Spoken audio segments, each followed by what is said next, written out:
Sementara itu, Saudara, Kota Banda Aceh memiliki moda transportasi massal yang melayani penumpang secara gratis. Namanya adalah Transkota Raja yang siap mengantarkan perjalanan Anda ke berbagai tujuan pusat kegiatan yang berada di wilayah Kota Banda Aceh dan Aceh Besar. Jika Anda sedang di Kota Banda Aceh, tak ada salahnya untuk mencoba sensasi layanan transportasi gratis dan nyaman ke berbagai tujuan pusat aktivitas yang ada di Kota Banda Aceh dan Aceh Besar. Bagi wisatawan, Transkota Raja juga dapat diandalkan saat ingin berkunjung ke sejumlah lokasi wisata.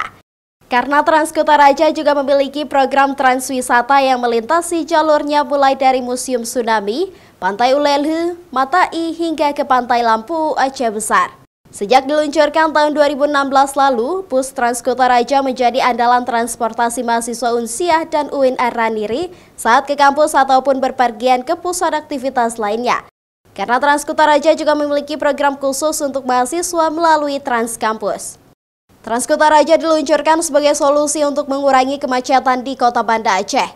Selain itu, bus Transkota Raja juga terhubung dengan simpul transportasi ke Bandara Sultan Iskandar Muda dan Pelabuhan Ulelhu, Banda Aceh. Sangat membantu sekali Bang, Transkota Raja Bang. Terus sangat memuaskan sekali Bang.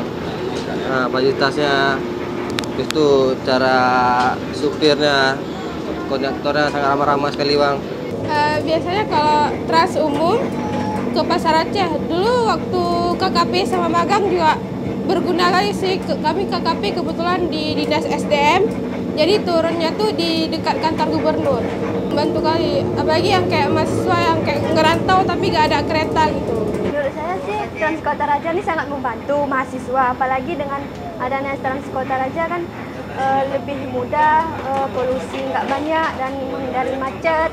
Dengan Transkota Raja juga banyak yang mahasiswa kebantu dengan biayanya, kan Transkota Raja gratis.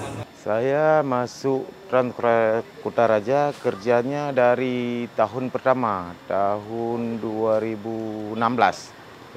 Kalau kita kerja lepas, ada kerja, ada penghasilan. Kadang-kadang kecil, kadang-kadang banyak. Tapi kalau di Transkota Raja kita udah teratur lah gitu. Nah, per bulannya berapa, udah hasilnya udah prosedurnya udah tetap gitu. Kami kerjanya dari Senin sampai Jumat. Nah, dengan jam kerjanya sekitar 8 jam lah per hari itu. Seperti diketahui, saat ini armada Transkota Raja berjumlah 59 unit dengan 6 koridor utama dan 5 koridor pengumpan. Untuk biaya seluruh pembiayaan operasional Transkota Raja menggunakan anggaran pendapatan belanja Aceh APBA senilai 9 miliar rupiah per tahunnya. Raja Umar, Kompas TV, Banda Aceh.